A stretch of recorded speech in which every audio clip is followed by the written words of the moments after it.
রাসূল আকরাম সাল্লাল্লাহু আলাইহি ওয়াসাল্লাম আল্লাহ তাআলার কাছে দোয়া করেছে, আল্লাহ আমার উম্মতের পাপের কারণে আপনি আমার উম্মতকে সমূলে ধ্বংস করে দিবেন না। এই জন্য গোটা দুনিয়ার মধ্যে পাপাচার চলে, অনাচার চলে, জুলুম চলে, অবিচার চলে। আল্লাহ তাআলা মাঝে মধ্যে হালকা পাতলা নড়া দিয়ে একটু সতর্ক করে দেয়, কিন্তু আল্লাহ তাআলা গুনার কারণে, অপরাধের কারণে উম্মতে মুহাম্মাদীকে সমূলে নির্মূল করে দেন না। কিন্তু অতীতের অনেক নবীর উম্মতকে, অনেক কওমকে অপরাধের কারণে, জুলুমের কারণে, নাফরমানির কারণে আল্লাহ তাআলা সমূলে নির্মূল করে দিয়েছে। কিন্তু নবীজির দোয়ার কারণে ছাড় পেয়ে যায়। মাঝে মধ্যে একটু নড়াচড়া দিয়ে আল্লাহ তাআলা সতর্ক করে দেয়। এই যে 2 দিন আগে ভূমিকম্প হয়েছে, আপনারা টের পাইছেন নাকি? হালকা পাতলা কাঁপাকাঁপি দিয়া আল্লাহ তাআলা সতর্ক করে দেয়, বান্দা এই জমিন যদি পরিপূর্ণভাবে দুলতে থাকে, ভূমিধস যদি শুরু হয়ে যায়, কেমনে বাঁচবা?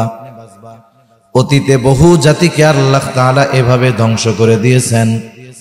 আল্লাহ তাআলা হালকা পাতলা নড়াচড়া দিয়ে সতর্ক করে দেয় যে তোমরা যদি আমার হাবিবের উম্মত না হইতা, তোমরা যেই পাপাচারের মধ্যে ডুবে গেছো, তোমাদের অবস্থাও অতীতের ওই জাতিদের মতো হতো। তাহলে নবীজি রহমাতুল লিল আলামিন আর এই রহমতের সুবিধা ভোগ করছে। আবু জেহেলের নাম শুনছেন? আবু জেহেল একদিন রাসূলুল্লাহ সাল্লাল্লাহু আলাইহি ওয়াসাল্লামের সামনে এসে আল্লাহ তাআলার কাছে দোয়া করতেছে। কথা হইল, আবু জেহেল তো আল্লাহ তাআলার কাছে আবার দোয়া করে কেমনে? যদিও মক্কার মুশরিক, ওরা শিরকের সাথে জড়ায় ছিল, কিন্তু মক্কার মুশরিকরা আল্লাহ রাব্বুল আলামিনের অস্তিত্বে বিশ্বাস করত। ওরা বিশ্বাস করত যে একজন স্রষ্টা আছে। যারা আল্লাহ তাআলাকে বিশ্বাস করে না, স্রষ্টাকে বিশ্বাস করে না, বলে আল্লাহ বলে কিছু নাই, নাউযুবিল্লাহ বলেন। কিন্তু মক্কার মুশরিকরা আল্লাহ তাআলার অস্তিত্বে বিশ্বাসী ছিল। এ কথা আমার নয়, স্বয়ং আল্লাহ তাআলা এই কোরআনুল কারীমের মধ্যে বলেন, ওয়ালা ইন সাআলতাহুম মান খালাকাস সামাওয়াতি ওয়াল আরদ। আল্লাহ তাআলা বলেন, হাবিব আপনি যে মুশরিকদেরকে জিজ্ঞাসা করেন, মান খালাকাস সামাওয়াতি ওয়াল আরদ, আসমান এবং জমিনের স্রষ্টা কে? কে আকাশ বানিয়েছে, কে জমিন বানিয়েছে? তারা তাদের দেবদেবীদের কথা বলবে না, তারা বলবে না লাত মানাত উজ্জা এগুলা বানিয়েছে, বরং কি বলবে? লা ইয়াকুলুন্নাল্লাহ, অবশ্যই অবশ্যই আপনার এই প্রশ্নের জবাবে তারা বলবে আসমান জমিন যিনি বানিয়েছেন তিনি কে? আরো আয়াত আছে যেগুলোর দ্বারা স্পষ্ট প্রমাণিত হয়ে যায় যে মুশরিকরা আল্লাহ তাআলাকে বিশ্বাস করত, তবে এমন কিছু শিরক তারা করত যার কারণে তাদের ঈমান নষ্ট হয়ে গেছে, ঠিকানা হবে অনন্তকাল জাহান্নাম। আবু জেহেল আল্লাহ তাআলার কাছে দোয়া করে বলে, আল্লাহ এই কোরআন যদি সত্যই আপনি নাজিল করে থাকেন, তাইলে আপনি আমাদের উপরে পাথর বর্ষণ করেন, না হলে যন্ত্রণাদায়ক আযাব আপনি আমাদেরকে দেন। মূলত নবীজিকে টিটকারি কইরা বলতেছে নবীজির সামনে। কেমন যেন আবু জেহেল বলে, আল্লাহ কোরআন নাজিল করার মতো লোকজন আর আপনি পান নাই, আপনি যদি এর কাছে কোরআন নাজিল কইরাই থাকেন তাইলে আমাদের উপরে পাথর বর্ষণ করেন। অনেক সময় দেখবেন গ্রামের মধ্যে আছে একজন গরিব মানুষ, কৃষক মানুষ, দিনমজুর খেটে খাওয়া মানুষ। ওই লোকটার সন্তান পরিশ্রম করে লেখাপড়া শিখে বড় অফিসার হয়ে গেছে। কৃষকের সন্তান আছে না নাই? বলেন তো, কৃষকের সন্তান বড় অফিসার হইছে, এটা কি গ্রামের সব মানুষ মেনে নিবে নাকি? সবাই আনন্দিত হবে না, কিছু মানুষের চুলকানিও শুরু হয়ে যাবে, ঠিক না? হিংসা হবে না মনের মধ্যে? জোরে বাবা, কৃষক ক লিখতে পারে না, ওর ছেলে বলে বড় অফিসার হয়ে গেছে। এখন কি কয় জানেন? চার দোকানে বৈশা একজন বলতেছে, শুনছো কি হয়েছে? আমাদের ওই যে অমুক কাকার ছেলেটা বড় অফিসার হয়ে গেছে। এখন ওই যে যারা তো খুশি হইবে ওরা বলবে আলহামদুলিল্লাহ খুব ভালো, আর যার চুলকানি আছে কি বলবে? ওরে আল্লাহ, এ খবর শোনার আগে মরলাম না কেন? এরকম বলার লোক তো আলহামদুলিল্লাহ আপনাদের এদিকে নাই। এখন কম তো ওই সময় যদি আজরাইল আইসা বলে তাহলে চল আমার লগে, তখন কি বলবে? আরে মিয়া সত্য সত্য কইছি নাকি? তার মানে টিটকারি করে বলছে যে এই খবর শোনার আগে আমার মরণ হলো না কেন? আবু জেহেল বলতেছে, আল্লাহ আপনি যদি মুহাম্মাদের উপরে কোরআন নাজিল কইরাই থাকেন তাইলে আমাদের উপরে পাথর মারেন। এ কথা বলতেছে নবীজিকে টিটকারি করে। নবীজির সামনে যখন এই কথা বলে, আল্লাহ তাআলা সাথে সাথে আবু জেহেলের এই কথার জবাব দিয়া জিবরাইল আলাইহিস সালাতু ওয়াস সালামকে নবীজির কাছে পাঠায়া দেয়। বিসমিল্লাহির রহমানির রহিম। লাকাদ জাআকুম রাসূলুম মিন আনফুসিকুম আজিজুন আলাইহি মা আনিত্তুম আজিজুন আলাইহি মা আনিত্তুম হারিসুন আলাইকুম বিল মুমিনিনা রাউফুর রহিম। وقال رسول الله صلى الله عليه وسلم لا يؤمن أحدكم حتى أكون أحب إليه من والده وولده والناس أجمعين أو كما قال النبي صلى الله عليه وسلم اللهم صل على محمد وعلى آل محمد كما صليت على إبراهيم وعلى آل إبراهيم إنك حميد مجيد اللهم بارك على محمد وعلى آل محمد كما باركت على إبراهيم وعلى آل إبراهيم إنك حميد مجيد। দয়াময় আল্লাহ রব্বুল আলামিনের দরবারে অগণিত শুকর যে মহান মালিক আমাদের হায়াতে বরকত দিয়ে সুস্থ রেখে তার মহান হুকুম এশার নামাজের পরে এই পর্যন্ত উলামায়ে কেরামের জবান থেকে বহুত গুরুত্বপূর্ণ কথা শ্রবণ করবার, আমাকেও আপনাদের খেদমতে কিছু কথা বলবার সুযোগ যে মহান মালিক দান করেছেন, সে মহান মানিবকে খুশি করার জন্য মহব্বতের সাথে জবান খুলে অন্তর থেকে আমরা একবার কালিমাতুশ শুকর পাঠ করি, আলহামদুলিল্লাহ।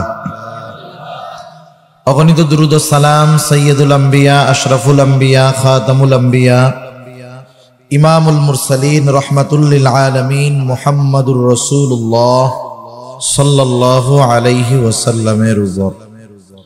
যেহেতু আমার আসলে সময় কম, আমি অল্প সময়ে কিছু কথা আপনাদের খেদমতে বলবার নিয়তে পবিত্র কোরআনুল কারীমের সূরা তাওবা থেকে একটা আয়াত ও রাসূলুল্লাহ সাল্লাল্লাহু আলাইহি ওয়াসাল্লামের অগণিত হাদিস থেকে একটা হাদিস পাঠ করেছি। আল্লাহ তাআলার কাছে তৌফিক চাই, আল্লাহ তাআলা কিছু কথা বলার সুযোগ করে দেন যে কথাগুলো আমাদের সবার দুনিয়া এবং আখিরাতের জন্য কল্যাণকর হয়। সকলে বলি আমিন। সম্মানিত উপস্থিতি, এ দুনিয়াতে আল্লাহ তাআলা আমাদেরকে অজস্র অগণিত দামি দামি নেয়ামত দান করছে। আল্লাহ তাআলা কত পরিমাণ নেয়ামত আমাদেরকে দিয়েছেন, আল্লাহ তাআলাই বলেন ওই নেয়ামতের হিসাব দুনিয়ার কেউ করতে পারবে না। আল্লাহ তাআলা বলেন ওয়া ইন তাউদ্দু নি'মাতাল্লাহি লা তুহসুহা, তোমরা যদি আল্লাহর নেয়ামত সমূহ গণনা করো হিসাব করতে পারবা না। অগণিত দামি দামি নেয়ামত আল্লাহ তাআলা আমাদেরকে দান করেছেন। দামি দামি নেয়ামতগুলোর মধ্যে সবচাইতে দামি নেয়ামতের নাম হলো ঈমান। কি বলেন তো? ঈমান। ঈমান সবচাইতে দামি নেয়ামত। আর ঈমানের পরে দামি দামি নেয়ামতগুলোর মধ্যে অন্যতম এক দামি নেয়ামত যে আল্লাহ তাআলা আমাদেরকে মুহাম্মাদুর রাসূলুল্লাহ সাল্লাল্লাহু আলাইহি ওয়াসাল্লামের উম্মত বানিয়েছেন। প্রথমে মুমিন বানিয়েছেন, এরপরে মুহাম্মাদুর রাসূলুল্লাহ সাল্লাল্লাহু আলাইহি ওয়াসাল্লামের উম্মত বানিয়েছেন। শুধু তাই না, নবীজি সাল্লাল্লাহু আলাইহি ওয়াসাল্লাম হলেন মুমিনদের জন্য বিশেষ এক অনুগ্রহ। আল্লাহ তাআলার পক্ষ থেকে মুমিনদের জন্য বিশেষ এক রহমত, বিশেষ এক অনুগ্রহ হলো মুহাম্মাদুর রাসূলুল্লাহ সাল্লাল্লাহু আলাইহি ওয়াসাল্লাম। এই কথা আল্লাহ তাআলা কোরআনুল কারীমের মধ্যে বলেন, লাকাদ মান্নাল্লাহু আলাল মুমিনিনা ইয বা'আসা ফীহিম রাসূলাম মিন আনফুসিহিম। আল্লাহ রাব্বুল আলামিন বলেন, মুমিনদের জন্য আল্লাহ তাআলার বিশেষ অনুগ্রহ যে আল্লাহ তাআলা তাদের মধ্য থেকে একজন রাসূল প্রেরণ করেছেন। রাসূল আকরাম সাল্লাল্লাহু আলাইহি ওয়াসাল্লাম মুমিনদের জন্য বিশেষ অনুগ্রহ, তবে তিনি গোটা সৃষ্টি জগতের জন্য দয়া রহমত। আল্লাহ তাআলা কোরআনুল কারীমের মধ্যে আমার আপনার নবীজির ব্যাপারে ঘোষণা দিয়ে বলেন, ওয়ামা আরসালনাকা ইল্লা রাহমাতাল লিল আলামিন। আল্লাহ তাআলা বলেন, আপনাকে আমি জগৎ সমূহের জন্য রহমত হিসাবে প্রেরণ করেছি। আল্লাহ তাআলা হলেন রব্বুল আলামিন, জগৎ সমূহের রব হলেন আল্লাহ, আর জগৎ সমূহের জন্য রহমত হলেন মুহাম্মাদুর রাসূলুল্লাহ। এই জন্য নবী শুধুমাত্র মুমিনদের জন্যই রহমত, বিষয়টা এমন নয়, বরং নবীজি গোটা সৃষ্টি জগতের জন্যই রহমত। তার এই রহমতের সুবিধা শুধু যে মুমিনরা ভোগ করে তা নয়, বরং তারাও এই সুবিধা পায়। রাসূল আকরাম সাল্লাল্লাহু আলাইহি ওয়াসাল্লাম আল্লাহ তাআলার কাছে দোয়া করেছে, আল্লাহ, আমার উম্মতের পাপের কারণে আপনি আমার উম্মতকে সমূলে ধ্বংস করে দিবেন না। এই জন্য গোটা দুনিয়ার মধ্যে পাপাচার চলে, অনাচার চলে, জুলুম চলে, অবিচার চলে। আল্লাহ তাআলা মাঝে মধ্যে হালকা পাতলা নড়া দিয়ে একটু সতর্ক করে দেয়, কিন্তু আল্লাহ তাআলা গুনার কারণে, অপরাধের কারণে উম্মতে মুহাম্মাদীকে সমূলে নির্মূল করে দেন না। কিন্তু অতীতের অনেক নবীর উম্মতকে, অনেক কওমকে অপরাধের কারণে, জুলুমের কারণে, নাফরমানির কারণে আল্লাহ তাআলা সমূলে নির্মূল করে দিয়েছে। কিন্তু নবীজির দোয়ার কারণে ছাড় পেয়ে যায়। মাঝে মধ্যে একটু নড়াচড়া দিয়ে আল্লাহ তাআলা সতর্ক করে দেয়। এই যে 2 দিন আগে ভূমিকম্প হয়েছে, আপনারা টের পাইছেন নাকি? হালকা পাতলা কাঁপাকাঁপি দিয়া আল্লাহ তাআলা সতর্ক করে দেয়, বান্দা, এই জমিন যদি পরিপূর্ণভাবে দুলতে থাকে, ভূমিধস যদি শুরু হয়ে যায়, কেমনে বাঁচবা? অতীতে বহু জাতিকে আল্লাহ তাআলা এভাবে ধ্বংস করে দিয়েছেন। আল্লাহ তাআলা হালকা পাতলা নড়াচড়া দিয়ে সতর্ক করে দেয় যে তোমরা যদি আমার হাবিবের উম্মত না হইতা, তোমরা যেই পাপাচারের মধ্যে ডুবে গেছো, তোমাদের অবস্থাও অতীতের ওই জাতিদের মতো হতো। তাহলে নবীজি রহমাতুল লিল আলামিন, আর এই রহমতের সুবিধা ভোগ করছে। আবু জেহেলের নাম শুনছেন? আবু জেহেল একদিন রাসূলুল্লাহ সাল্লাল্লাহু আলাইহি ওয়াসাল্লামের সামনে এসে আল্লাহ তাআলার কাছে দোয়া করতেছে। কথা হইল, আবু জেহেল তো আল্লাহ তাআলার কাছে আবার দোয়া করে কেমনে? যদিও মক্কার মুশরিক, ওরা শিরকের সাথে জড়ায় ছিল, কিন্তু মক্কার মুশরিকরা আল্লাহ রাব্বুল আলামিনের অস্তিত্বে বিশ্বাস করত। ওরা বিশ্বাস করত যে একজন স্রষ্টা আছে। যারা আল্লাহ তাআলাকে বিশ্বাস করে না, স্রষ্টাকে বিশ্বাস করে না, বলে আল্লাহ বলে কিছু নাই, নাউজুবিল্লাহ বলেন। কিন্তু মক্কার মুশরিকরা আল্লাহ তাআলার অস্তিত্বে বিশ্বাসী ছিল। একথা আমার নয়, স্বয়ং আল্লাহ তাআলা কোরআনুল কারীমের মধ্যে বলেন, ওয়ালা ইন সাআলতাহুম মান খালাকাস সামাওয়াতি ওয়াল আরদ। আল্লাহ তাআলা বলেন, হাবিব আপনি যে মুশরিকদেরকে জিজ্ঞাসা করেন, মান খালাকাস সামাওয়াতি ওয়াল আরদ, আসমান এবং জমিনের স্রষ্টা কে? কে আকাশ বানিয়েছে, কে জমিন বানিয়েছে? তারা তাদের দেবদেবীদের কথা বলবে না, তারা বলবে না লাত মানাত উজ্জা এগুলা বানিয়েছে, বরং কি বলবে? লা ইয়াকুলুনাল্লাহ, অবশ্যই অবশ্যই আপনার এই প্রশ্নের জবাবে তারা বলবে আসমান জমিন যিনি বানিয়েছেন তিনি কে? আরো আয়াত আছে যেগুলোর দ্বারা স্পষ্ট প্রমাণিত হয়ে যায় যে মুশরিকরা আল্লাহ তাআলাকে বিশ্বাস করত, তবে এমন কিছু শিরক তারা করত যার কারণে তাদের ঈমান নষ্ট হয়ে গেছে, ঠিকানা হবে অনন্তকাল জাহান্নাম।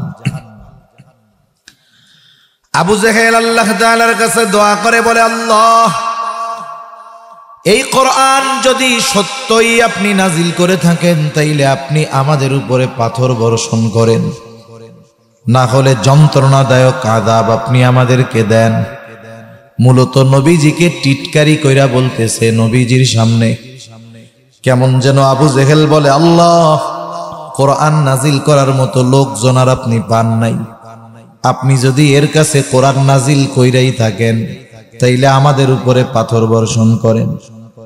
অনেক সময় দেখবেন গ্রামের মধ্যে আছে একজন গরিব মানুষ, কৃষক মানুষ, দিনমজুর খেটে খাওয়া মানুষ, ওই লোকটার সন্তান পরিশ্রম করে লেখাপড়া শিখে বড় অফিসার হয়ে গেছে। কৃষকের সন্তান আছে না নাই? বলেন তো, কৃষকের সন্তান বড় অফিসার হইছে, এটা কি গ্রামের সব মানুষ মেনে নিবে নাকি? সবাই আনন্দিত হবে না, কিছু মানুষের চুলকানিও শুরু হয়ে যাবে, ঠিক না? হিংসা হবে না মনের মধ্যে? জোরে বাবা, কৃষক ক লিখতে পারে না, ওর ছেলে বলে বড় অফিসার হয়ে গেছে। এখন কি কয় জানেন? চার দোকানে বৈশা একজন বলতেছে, শুনছো কি হয়েছে? আমাদের ওই যে অমুক কাকার ছেলেটা বড় অফিসার হয়ে গেছে। এখন ওই যে যারা তো খুশি হইবে ওরা বলবে আলহামদুলিল্লাহ খুব ভালো, আর যার চুলকানি আছে কি বলবে? ওরে আল্লাহ, এ খবর শোনার আগে মরলাম না কেন? এরকম বলার লোক তো আলহামদুলিল্লাহ আপনাদের এদিকে নাই। এখন কম তো ওই সময় যদি আজরাইল এসে বলে তাহলে চল আমার লগে, তখন কি বলবে? আরে মিয়া সত্য সত্য কইছি নাকি? তার মানে টিটকারি করে বলছে যে এই খবর শোনার আগে আমার মরণ হলো না কেন? আবু জেহেল বলতেছে, আল্লাহ আপনি যদি মুহাম্মাদের উপরে কোরআন নাজিল কইরাই থাকেন তাইলে আমাদের উপরে পাথর মারেন। এ কথা বলতেছে নবীজিকে টিটকারি করে। নবীজির সামনে যখন এই কথা বলে, আল্লাহ তাআলা সাথে সাথে আবু জেহেলের এই কথার জবাব দিয়া জিবরাইল আলাইহিস সালাতু ওয়াস সালামকে নবীজির কাছে পাঠায়া দেয়। আবু জেহেলের এই কথাকে কেন্দ্র করে আয়াত নাজিল করছে আল্লাহ তাআলা। আল্লাহ রাব্বুল আলামিন কেমন যেন জবাবে বলতেছে, আবু জেহেল তুই তো শাস্তি চাইলি, আমি আল্লাহ তোকে শাস্তি দিতাম, কিন্তু তুই কেন বাইচা গেলি? শোন, কারণ আমার হাবিব হলো রহমাতুল লিল আলামিন, এখনো দুনিয়ার জমিনে আছে। হাবিবের সম্মানে, রহমাতুল লিল আলামিনের সম্মানার্থে তোকে আযাব দিলাম না। এই কথাটাই একটু অন্যভাবে আল্লাহ তাআলা নবীজির জবান দিয়ে বের করেন। আল্লাহ তাআলা বলেন, ওয়ামা কানাল্লাহু লিয়ুআযযিবাহুম ওয়া আনতা ফীহিম। আল্লাহ তাআলা বলেন, হাবিব ওরা তো আযাব চায়, কিন্তু ওদেরকে আপনি শোনায় দেন আপনি রহমাতুল লিল আলামিন, আপনি হলেন রহমত। এই কারণে আপনি যতক্ষণ তাদের মধ্যে আছেন শুধুমাত্র আপনার সম্মানার্থে আমি ওদের আযাব দিব না। কিন্তু পরবর্তীতে ছাড় নাই, কিন্তু এখন দেই না কেন? আপনি তো রহমত, দুনিয়ায় আছেন আর আপনি গোটা সৃষ্টি জগতের জন্য রহমত, সেজন্য দুনিয়ায় আছেন রহমত, আর আমি আল্লাহ গজব দিব, এটা হইতে পারে না। সুবহানাল্লাহ। তাহলে বলেন আবু জেহেল আযাব থেকে বাঁচছে কার জন্য? নবীজির জন্য, ঠিক কিনা বলেন? কারণ নবীজি হলেন রাহমাতুল লিল আলামিন, বিশেষ করে মুমিনদের জন্য বিশেষ অনুগ্রহ। কেন অনুগ্রহ নবীজি আমাদের জন্য? কারণ দেখেন নবীজি কিন্তু আমাদেরও ভালোবাসেন। আমরা অনেক সময় আলোচনা শুনি, বলি, করি যে আমরা নবীজিকে ভালোবাসবো। কেন ভালোবাসবো? এই কেনর জবাবের অনেকগুলো কারণের মধ্যে অন্যতম একটা কারণ হলো নবীজিও আমাদেরকে ভালোবাসে। নবীজি কতটুক ভালোবাসে জানেন? বলেন তো, মা বাবার চাইতে কম না বেশি? আরো জোরে বলেন, কম না বেশি? আরে নবীজি আমাকে যত ভালোবাসে, আপনি আপনাকে যত ভালোবাসেন, তার চাইতে নবীজি আমাকে আপনাকে বেশি ভালোবাসে। সুবহানাল্লাহ। আব্দুল্লাহ ইবনে আমর ইবনুল আস রাদিয়াল্লাহু তাআলা আনহু থেকে বর্ণিত, তিনি বলেন, একদিন আমরা মজলিসের মধ্যে বসে আছি, রাসূলুল্লাহ সাল্লাল্লাহু আলাইহি ওয়াসাল্লাম হঠাৎ তিলাওয়াত করতেছেন কোরআন থেকে। আন্নান নাবিয়্যা সাল্লাল্লাহু আলাইহি ওয়াসাল্লাম তাআলা মা নাযালা ফি ইব্রাহিম আলাইহিস সালাম। রাসূলুল্লাহ সাল্লাল্লাহু আলাইহি ওয়াসাল্লাম কোরআন থেকে তিলাওয়াত করলেন। আল্লাহ তাআলা যা ইব্রাহিম আলাইহিস সালাতু ওয়াস সালামের ব্যাপারে নাজিল করেছেন, কি নাজিল করেছেন? আল্লাহ ইব্রাহিম আলাইহিস সালাম তার গুনাহগার উম্মতের জন্য আল্লাহ তাআলার কাছে দোয়া করেছে। রাসূলুল্লাহ সাল্লাল্লাহু আলাইহি ওয়াসাল্লাম দুনিয়ায় আসার পর থেকে, নবুয়তির পর থেকে নিয়ে কিয়ামত পর্যন্ত যত মানুষ দুনিয়ায় আসবে, মুমিন হোক কাফের হোক, দিনদার হোক আর বদ্দিন হোক, কিয়ামত পর্যন্ত যত মানুষ আসবে সব মানুষ হলো নবীজির উম্মত, ঠিক কিনা বলেন? সব নবীজির উম্মত। নবীর অন্তরে নেককারের জন্য যেমন মুহাব্বত, অনুরূপ ভাবে গুনাহগার উম্মতের জন্য তেমন চিন্তা আর মুহাব্বত আর ভালোবাসা। হযরত ইব্রাহিম আলাইহিস সালাতু ওয়াস সালাম তার গুনাহগার উম্মতের ক্ষমা চাইয়া আল্লাহ তাআলার কাছে ফরিয়াদ করে, দোয়া করে। মনে রাখবেন, এক লোকের মনে করেন 3টা বা 4টা ছেলে। কয়টা ছেলে? একটু কথা কন, কয়টা? 3 ছেলে, নামাজি, মুত্তাকি, পরহেজগার, এক কথায় ভালো। কারো সাথে চোখ উঁচা কইরা উঁচু জবানে কথা বলে না। কিন্তু 4 নাম্বার ছেলেটা, এই 3 ছেলে একসাথে যত ভালো, 4 নাম্বারটা তার চাইতে বেশি খারাপ। বলেন তো, মা বাবা সারাদিন ওই ভালো 3টার জন্য চিন্তা বেশি করে নাকি খারাপটার জন্য করে? বলেন তো, নামাজে যখন দোয়া করে, যখনই আল্লাহ তাআলার কাছে দোয়া করে, বলেন তো দোয়া ওই 3টার জন্য বেশি করে নাকি খারাপটার জন্য বেশি করে? যদিও খারাপ, যদিও অবাধ্য, তবে সন্তান তো, সন্তানের মায়ায় মা বাবা খারাপটার জন্য দোয়া বেশি করে। অনুরূপ ভাবে উম্মত গুনাহগার হোক আর নেককার হোক, নবীরা ওই গুনাহগার উম্মতের জন্য চিন্তিত বেশি থাকে। ইব্রাহিম আলাইহিস সালাতু ওয়াস সালাম দোয়া করতেছে আল্লাহ তাআলার কাছে, রব্বি ইন্নাহুন্না আযলালনা কাসীরাম মিনান নাস ফামান তাবিআনি ফাইন্নাহু মিন্নী ওয়া মান আসানি ফাইন্নাকা গফুরুর রহিম।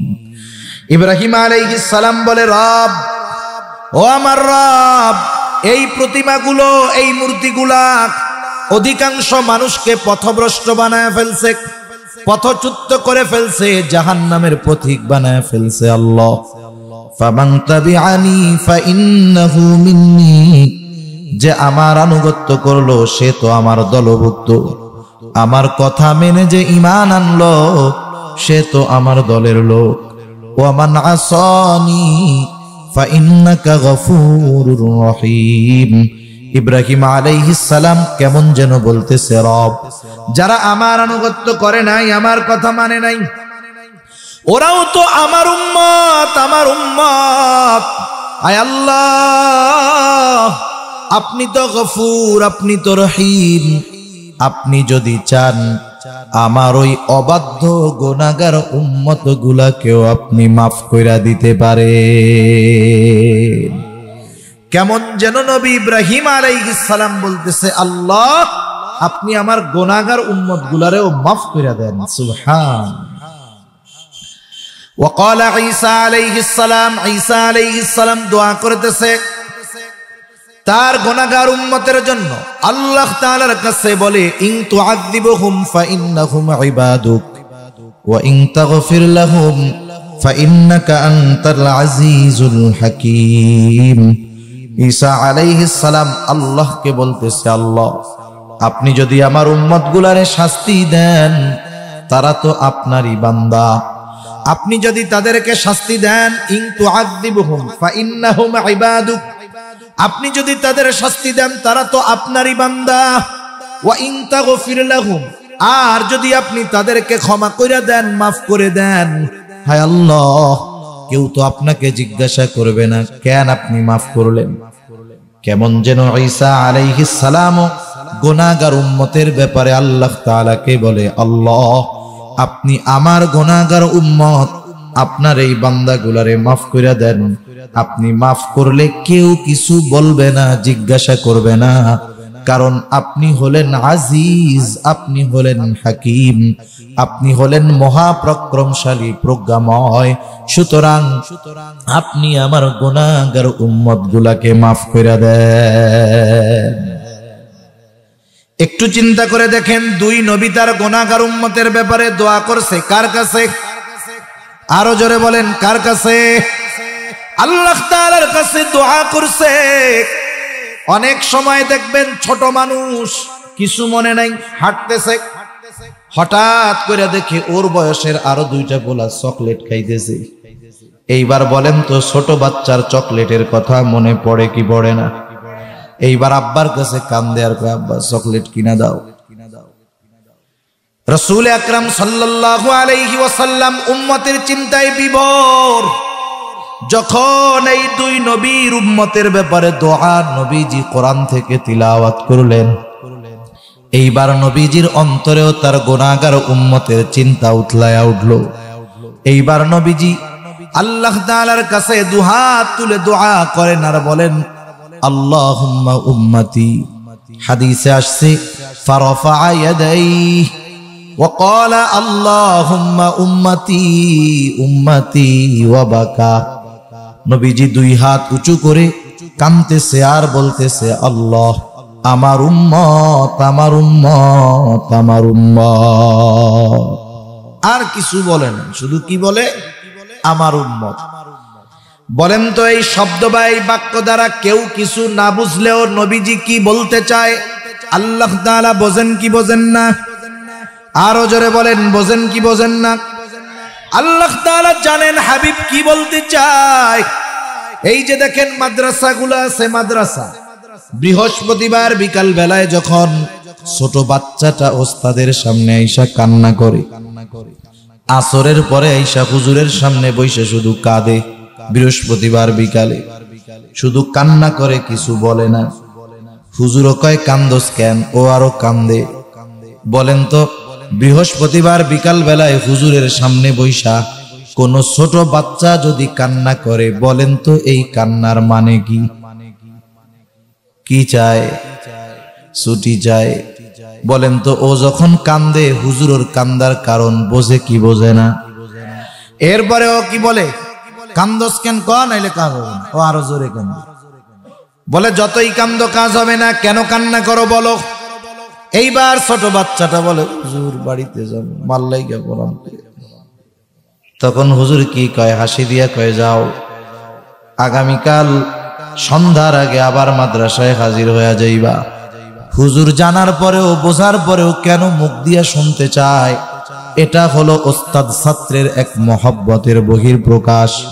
আল্লাহ তাআলা সব কিছু জানে নবীজি কেন কান্না করে, এরপরেও নবীজির জবান দিয়ে শুনতে চায়। এটা হলো আল্লাহ তাআলার ভালোবাসার এক বহির্প্রকাশ। জিবরাইল আলাইহিস সালাতু ওয়াস সালামকে পাঠায় দিয়েছে আল্লাহ, যাও মুহাম্মদ কেন কান্না করে শুনে আসো। জিবরাইল আলাইহিস সালাম এসে বলে, ও মুহাম্মদ কেন কান্না করেন? যদিও আপনার কারণ আল্লাহ তাআলা জানে, এরপরেও আপনার জবান দিয়ে শুনতে চায়। নবীজি এইবার কান্নার কারণ বললেন, এক কথায় উম্মতের জন্য যা বলার দরকার সব বললেন। জিবরাইল আলাইহিস সালাম আল্লাহ তাআলার কাছে গিয়ে সব কথা খুলে বললেন।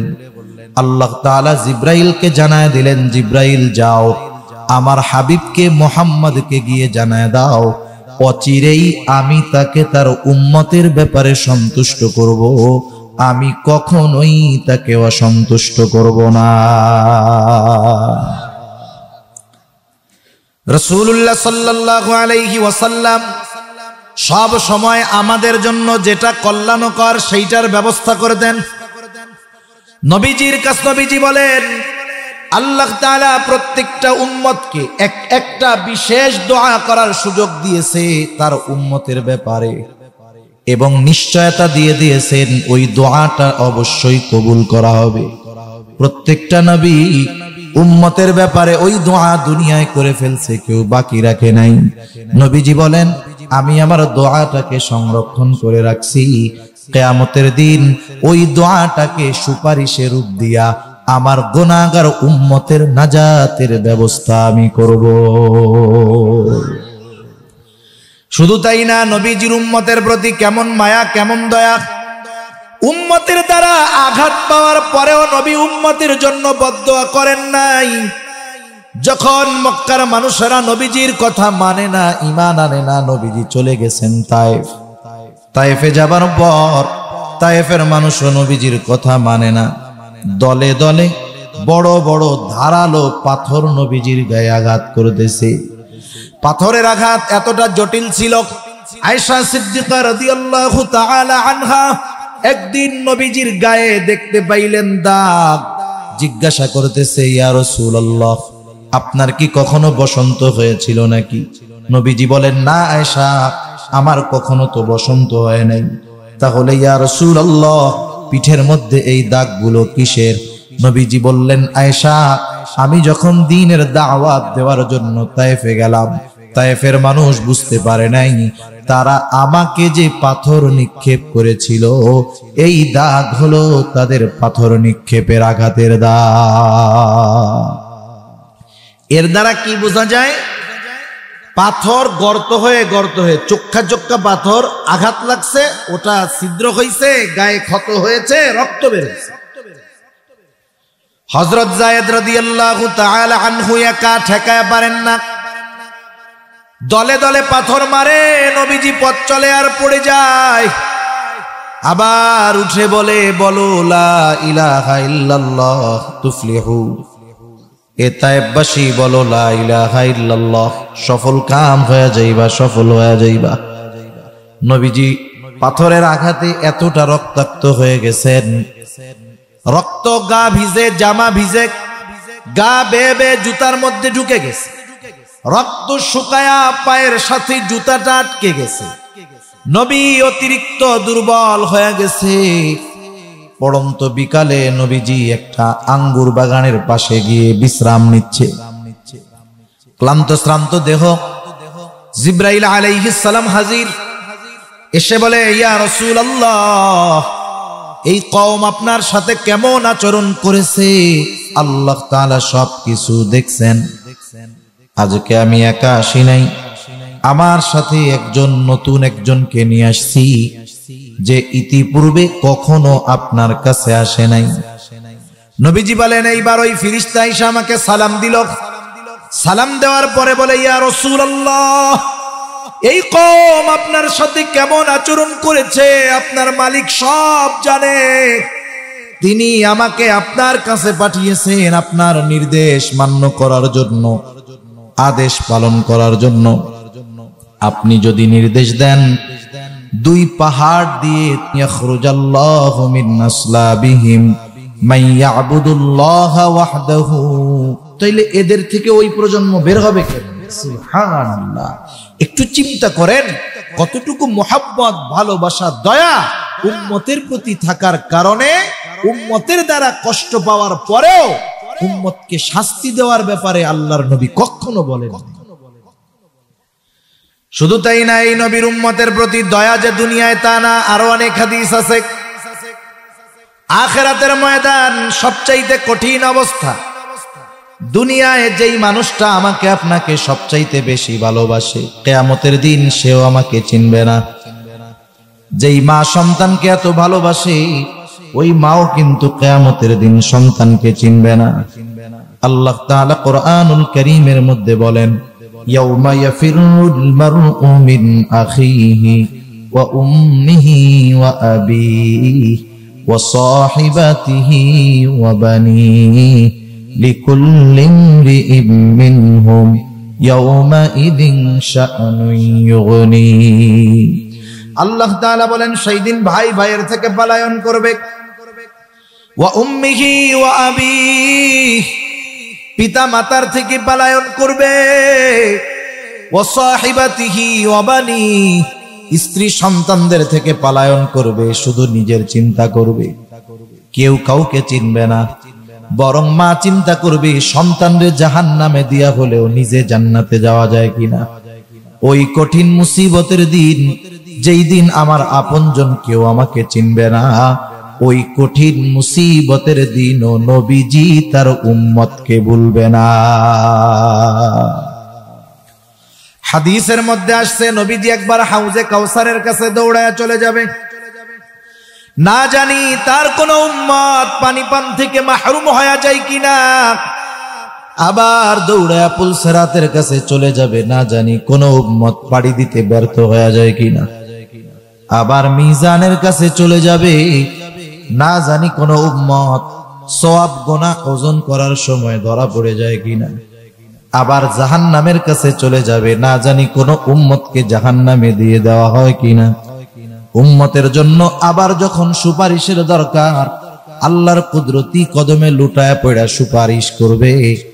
সব নবী জান্নাত অভিমুখে রওনা হয়ে যাবে, সবাই জান্নাতের দোরগোড়ায় উপস্থিত হয়ে যাবে। জান্নাতের দরওয়াজা বন্ধ, খোলা হবে না। জিজ্ঞাসা করা হবে কেন জান্নাতের দরজা খোলো না? জান্নাতের পাহারাদার বলবে, যিনি আসলে খোলা হবে তিনি এখনো আসেন নাই। তিনি কে? তিনি কোথায় আছে? বলে তিনি হলেন আখিরি জামানার নবী মুহাম্মাদুর রাসূলুল্লাহ সাল্লাল্লাহু আলাইহি ওয়াসাল্লাম। কোথায় উনি?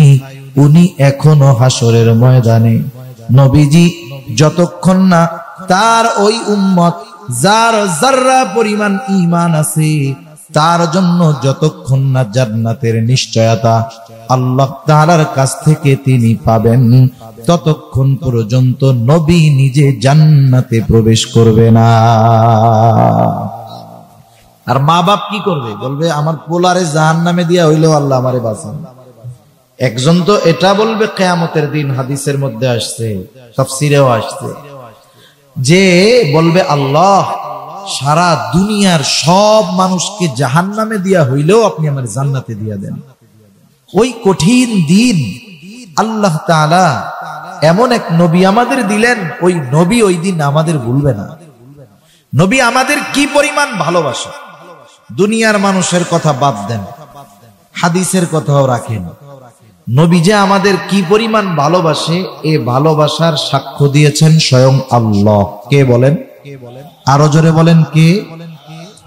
আল্লাহ তাআলা বলেন, লাকাদ জাআকুম রাসূলুম মিন আনফুসিকুম আজিজুন আলাইহি মা আনিতুম হারিস।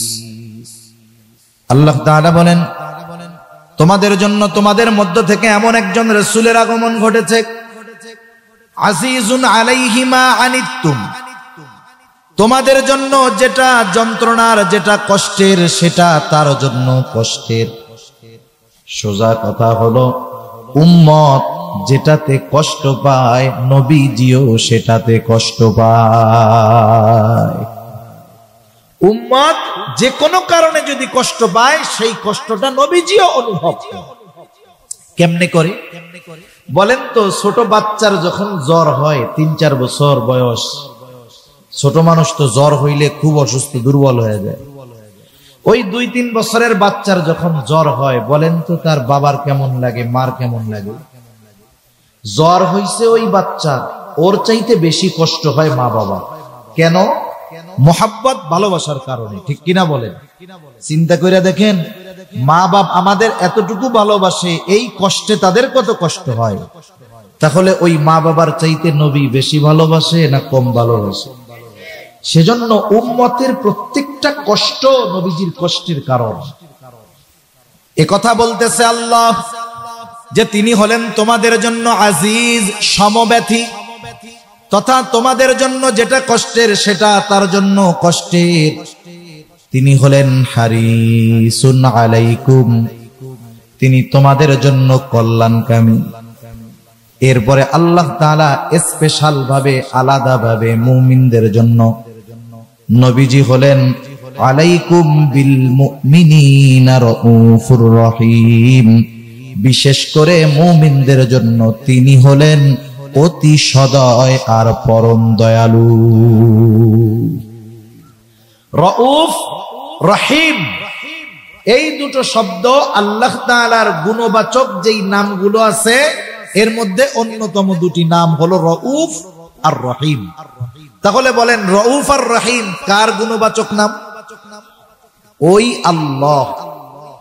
নবীজির উম্মতের প্রতি কেমন দরদ, এ কথা বোঝাতে গিয়ে নিজের সাথে ব্যবহৃত শব্দ রাউফ, রহিম নবীজির সাথে শানে ব্যবহার করেছেন। সুবহানাল্লাহ। বুঝেন এ কথা কি জিনিস? এ কথা কি বুঝতেছেন আপনারা? আল্লাহ বলতেছে যে এমন নবী তোমাদের কাছে আসছে যেই নবী হলেন মুমিনদের জন্য, মুমিনদের জন্য অতি সদয় আর পরম দয়ালু। কে বলতেছে এই কথা? তাহলে নবীজির আমাদের প্রতি ভালোবাসার পরিমাণ কত বেশি এটা বুঝতে কি আমাদের বাকি আছে? এখন আসেন, নবীজিকে কেন ভালোবাসবো? আমি যৌক্তিক কারণের কথা বলেছিলাম শুরুতে, যে যেহেতু উনি আমাদের সর্বোচ্চ ভালোবাসেন, আমাদেরকেও ওনাকে সর্বোচ্চ ভালোবাসার দরকার আছে না নাই? নবীজির প্রতি উম্মতের ভালোবাসা এটা মুমিনের ঈমানের দাবি। একজন মানুষ নিজেকে ঈমানদার দাবি করবে আর নবীজিকে ভালোবাসবে না, এটা হতেই পারে না। এই জন্য নবীজি হাদিসের মধ্যে আমাদের জানায়া দেন, লা ইউমিনু আহাদুকুম হাত্তা আকুনা আহাব্বা ইলাইহি মিন ওয়ালিদিহি ওয়া ওয়ালাদিহি ওয়ান নাসি আজমাইন। আল্লাহ রাব্বুল আলামিনের নবী বলেন, তোমাদের মধ্যে কেউ ততক্ষণ পর্যন্ত মুমিন হতে পারবে না যতক্ষণ না সে তার সন্তান সন্ততি পিতা মাতা এক কথা সকলের চাইতে আমি নবীকে বেশি ভালো না বাসবে। দুনিয়ায় অনেক সময় মা বাবাকে ভালোবাসতে হয়, ঠিক আছে, কিন্তু দ্বীনের কারণে মা বাবার বিরুদ্ধাচরণ করতে হয়। সাহাবায়ে কেরাম দেখা গেছে দ্বীনের জন্য, ইসলামের জন্য বাবার বিরুদ্ধে তলোয়ার ধরছে। আবু উবাইদা ময়দানে বাবারে ছাড় দেয় নাই। জাররা হলো বাবার নাম, দেখে নবীর দিকে আক্রমণ করার চেষ্টা করে। আবু উবাইদা চিন্তা করছে এ লোকের অভ্যাস তো ভালো না। 1-2 বার যখন দেখছে, তৃতীয়বার দেখার পর আর সহ্য হয় নাই। এইবার যুদ্ধের ময়দানে নিজের হাতে নিজের বাপকে দুনিয়া থেকে বিদায় করে দিয়েছে। কার মহব্বতে? নবীর মহব্বতে। দেখেন, মা বাবাকে ভালোবাসতে হবে, দ্বীনের কারণে যদি ওই মা বাবার বিরুদ্ধে লড়াইয়ে যাইতে হয়, যাইতে হবে। ঠিক কিনা বলেন? সেজন্য দুনিয়ার সম্পর্কের ভালোবাসা আপ ডাউন হয়, কখনো ভালোবাসা জরুরি হয়, কখনো বিরোধিতা জরুরি হয়, কিন্তু নবীর প্রতি ভালোবাসা কখনো ডাউন হয় না, বরং নবীর প্রতি ভালোবাসা শুধু বাড়তেই হয়। কারণ নবীর প্রতি ভালোবাসা হলো মুমিনের ঈমানের দাবি। এজন্য নবীও জানায় দেন, তোমরা যতক্ষণ না সব কিছুর চাইতে আমি নবীকে বেশি ভালো না বাসতে পারবা, ততক্ষণ পর্যন্ত তোমরা মুমিন হতে পারবা না।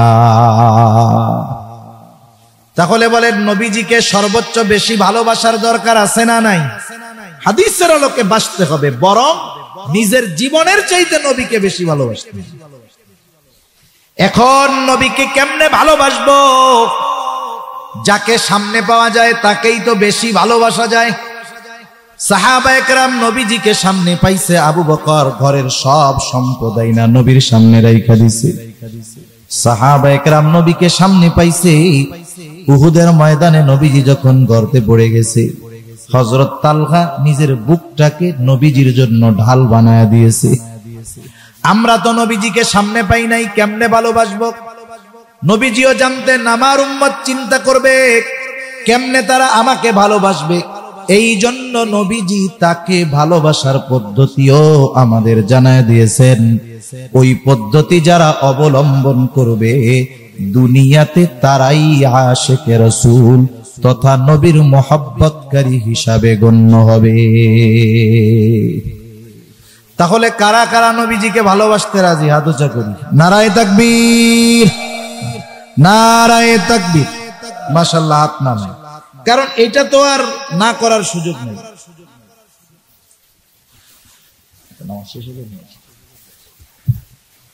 এই ভালোবাসা তো না বাইসা উপায় নাই। উপায় আছে বলেন? তাহলে নবীজি শিখায়া দিয়েছেন কেমনে ভালোবাসতে হবে। আমাদের দেশের কিছু মানুষ আছে নিজের বানানো পদ্ধতিতে নবীকে ভালোবাসতে চায়। মনে রাখতে হবে, নিজের বানানো পদ্ধতি দিয়া নবীজিকে ভালোবাসা যাবে না। নবীজিকে ভালোবাসার কথা জানায়া দিয়া বলেন, উম্মত আমাকে যদি ভালোবাসতে চাও কি করবা? মান আহাব্বা সুন্নতি ফাকাদ আহাব্বানি ওয়া মান আহাব্বানি কানা মাই ফিল জান্নাহ। নবীজি বলেন, যে আমার সুন্নাতকে ভালোবাসলো সে আমি নবীকে ভালোবাসলো, আমি নবীকে যে ভালোবাসলো সে আমি নবীর সাথে জান্নাতে অবস্থান করবে। একটু চিন্তা করে দেখেন, নবীর সাথে জান্নাতে থাকার সৌভাগ্য অর্জন হয়ে যায় যারা সুন্নতকে ভালোবাসে। সাহাবায়ে কেরাম নবীর সাথে জান্নাতে থাকার সুসংবাদ পায়া সবচাইতে বেশি খুশি হইছে। নবীজির কাছে গ্রাম থেকে একজন সাহাবী আসছে, গ্রাম্য সাহাবী, আয়েশা বলে মাতাসা, নবীজিকে বলতেছে, ইয়া রাসূলুল্লাহ কিয়ামত কখন হবে? আপনারা ঢাকা যান না মাঝে মধ্যে, গৌরীপুর থেকে ট্রেনে যান না? ট্রেনে মনে করেন 6টার টিকিট কাটছেন, এখন 6:30 বাজে, কাউন্টার মাস্টারে যায় কি কন, এই ট্রেন কখন আসবে, এরকম কন না? এই বলাটার মধ্যে কি আছে বলেন তো? এই বলার মধ্যে যে কথাগুলো আছে সেগুলো হলো, এই মিয়া 6টার ট্রেন, 6:30 বাজে, আমরা সবাই রেডি, যাওয়ার লাইগা বইসা আছি, দেরি হয়ে যাইতেছে, ট্রেন কেন আসে না? এটা হলো মূল কথা। কিন্তু যাইয়া একটু ধাক্কা দিয়ে কন, ওই মিয়া ট্রেন আসে না। এখন নবীজিকে ওই ব্যক্তি বলছে মাতাসা, বলার ভাব ওই রকম, সেও কেমন জানি বলতেছে যে আমি তো রেডি টেডি হয়ে বসে আছি, কিয়ামত আসবে কোন সময়, আসে না কেন? এখন বলার ভাবে নবীজি তার প্রশ্নের জবাব না দিয়া উল্টা তাকে প্রশ্ন করছে, কারণ বলার ভাববেন ভিন্ন রকম। এই জন্য নবীজি তাকে জিজ্ঞাসা করতেছে, মা আদাত্তালাহা, তুমি কিয়ামতের জন্য কি পাথেয় জোগাড় করছো? গ্রামের মানুষ, সহজ সরল মানুষ, নবীজির এই কথার জবাবে বলে, ইয়া রাসূলুল্লাহ, আমি আল্লাহ এবং তার রাসূলকে ভালোবাসি। সুবহানাল্লাহ। নবীজি এবার বলতেছে, যে যাকে ভালোবাসে সে তার সাথে থাকবে। লোকটা এই কথা শুইনা বাড়ির দিকে হাঁটা দিয়া দিছে। হযরত আনাস রাদিয়াল্লাহু তাআলা আনহু বলেন, নবীজির মুখে ওই কথাটা শুনবার পর যে যাকে ভালোবাসে তার সাথে জান্নাতে অবস্থান করবে, এই কথা শুনে আমরা সবাই এতটা খুশি হয়েছি যে ইসলাম গ্রহণের পরে আর কোনো কথায় এতটা খুশি হই না। তাহলে নবীর সাথে জান্নাতে দেওয়ার সুসংবাদ, জান্নাতে থাকার সুসংবাদ পেয়ে সাহাবায়ে কেরাম সর্বোচ্চ খুশি।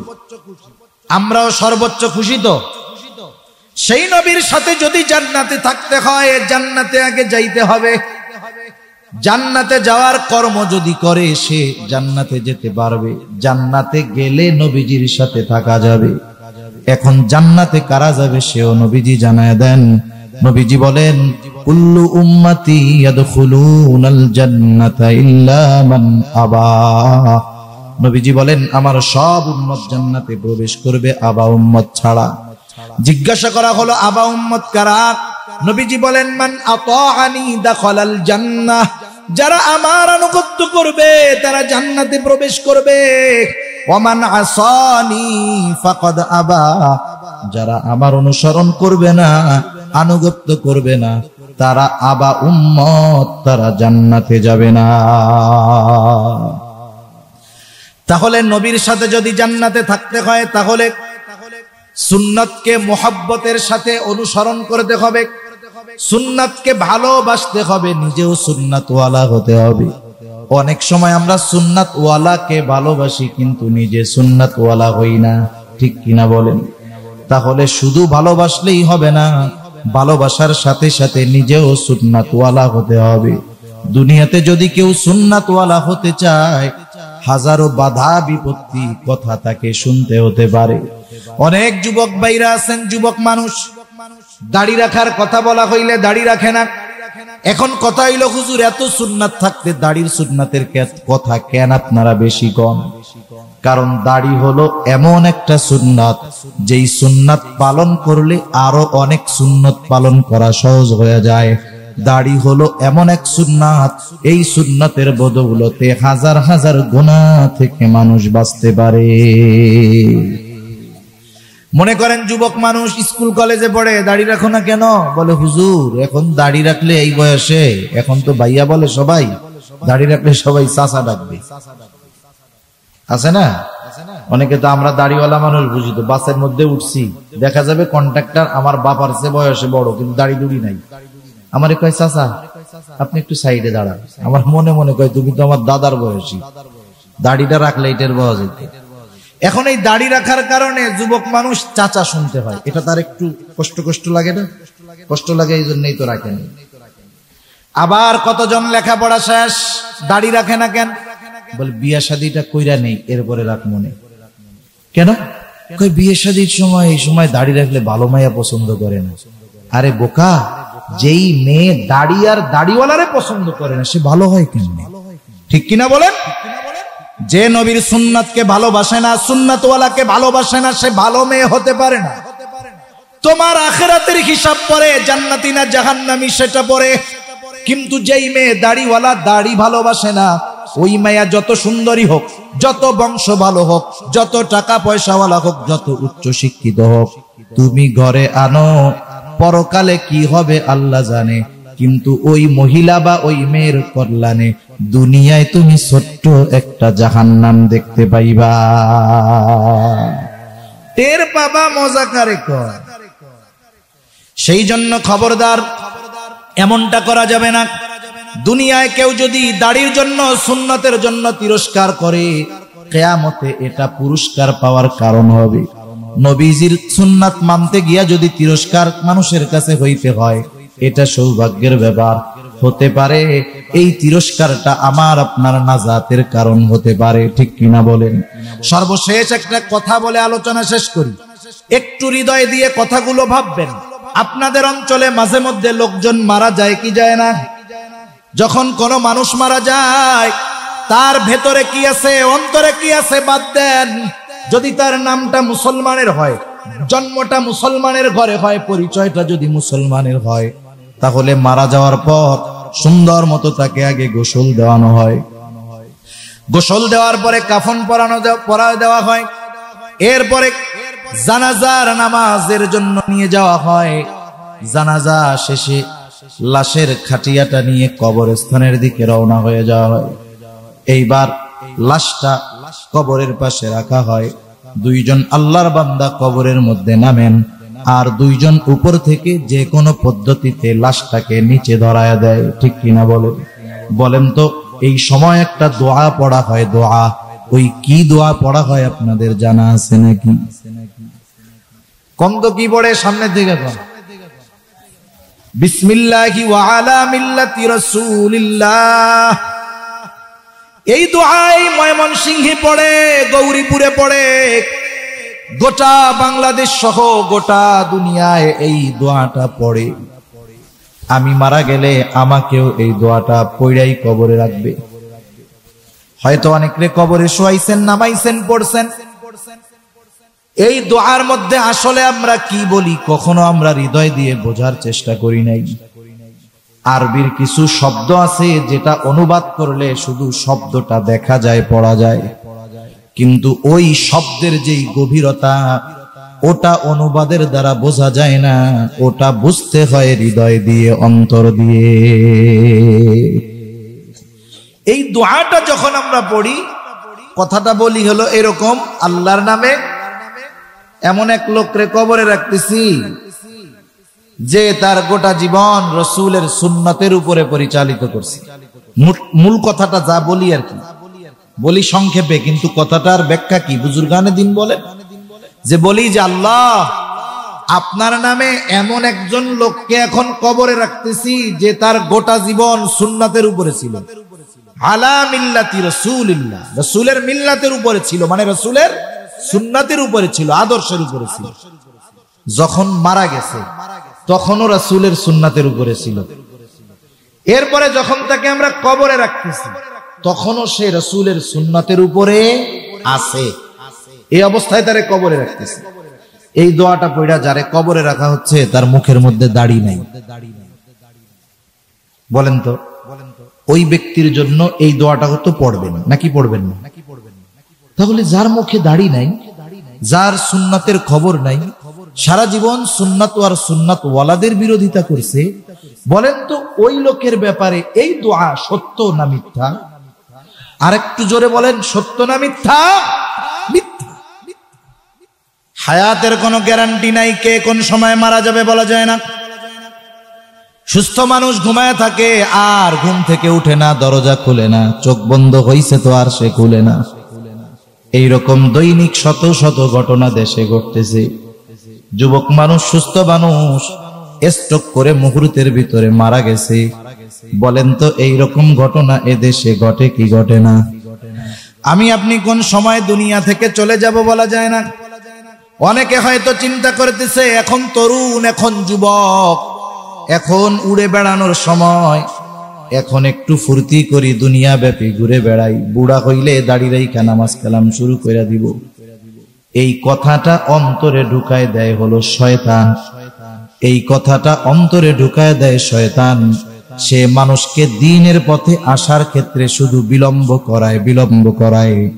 অনেকের নসিব যদি ভালো, এক সময় হায়াত থাকে, তওবা করে দ্বীনের পথে ফিরে আসে।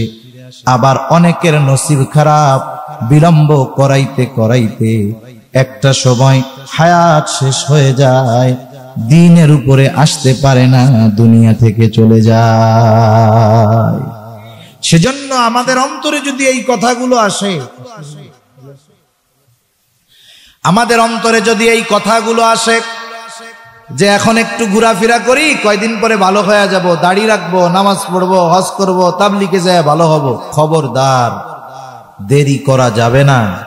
বলা যায় না আজকের রাতটাই আমার আপনার শেষ রাত হতে পারে, আগামী দিনের সূর্যোদয় হয়তো নসিবে আর নাও হতে পারে, ঠিক কিনা বলেন? এজন্য আমরা সুন্নাতের অনুসারী হব। যারা সুন্নাতওয়ালা, অনেক যুবক মানুষ দাড়ি দুড়ি নাই, সুন্নাত অনুযায়ী চলে না। আবার অনেক যুবক আছে চলে কি চলে না? চলে। এবার তোমরা যারা সুন্নাতের উপরে নাই, যেই যুবক দাড়ি রাখছে, সুন্নাতের উপরে চলে, ওরে যায় জিজ্ঞাসা করবা ওর কেমন লাগে, অনুভূতিটা ওর কাছ থেকে শুনবা, দেখবা ও বলবে যে এই সুন্নাতের কারণে আমি অন্তরের মধ্যে আলাদা একটা মজা পাই, সুন্নাতের কারণে সম্মান পাই, সুন্নাতের কারণে মানুষের ভালোবাসা পাই। আরে ভাই, দুই চারটা খারাপ মানুষ দুনিয়ায় থাকবে, টুকটাক খোসা দেওয়া কথা বলবে, খবরদার তাদের কথায় কষ্ট নিয়া সুন্নাত থেকে দূরে সরা যাবে না। দুনিয়ায় সুন্নাতের উপরে চলবে, মোল্লা বলবে যা বলে বলুক, একটু যদি চামড়া মোটা কইরা হজম করতে পারো, এই কথাগুলাই পরকালে নাজাতের কারণ হয়ে যাবে ইনশাআল্লাহ। তাহলে নবীজি আমাদেরকে আমাদের মা বাবা তথা আমাদের জীবনের চাইতেও বেশি ভালোবাসেন, ঠিক কিনা? সুতরাং আমাদেরকেও নবীজিকে সর্বোচ্চ ভালোবাসার দরকার আছে না নাই? নবীজিকে ভালোবাসবো কেমনে? নবীজি শিখায় দিছে, বলে ভালো যদি বাসতে চাও সুন্নাতকে ভালোবাসো, জান্নাতে যদি একসাথে থাকতে চাও সুন্নাতের অনুসরণ করো। তোমরা যদি সুন্নাতকে মোহাব্বতের সাথে অনুসরণ করো, আমি নবীকে ভালোবাসা হবে। আমি নবীকে যদি ভালোবাসা হয়, নবীর সাথে জান্নাতে অবস্থান করতে পারবা। আর কোনো চিন্তা নাই, সুন্নাতের উপরে যদি মওত হয়ে যায় এর চাইতে সৌভাগ্যের আর কিছুই হতে পারে না। তাহলে আমরা নবীর সুন্নাতকে মোহাব্বতের সাথে কারা কারা অনুসরণ করতে রাজি? নারায়ে তাকবীর, নারায়ে তাকবীর। আল্লাহ তাআলা আমাদের সকলকে খাঁটি সুন্নাতওয়ালা হওয়ার তৌফিক দান করুন। এত আস্তে, আরো জোরে। ওয়া আখিরু দাওয়ানা আনিল হামদুলিল্লাহি রাব্বিল আলামিন।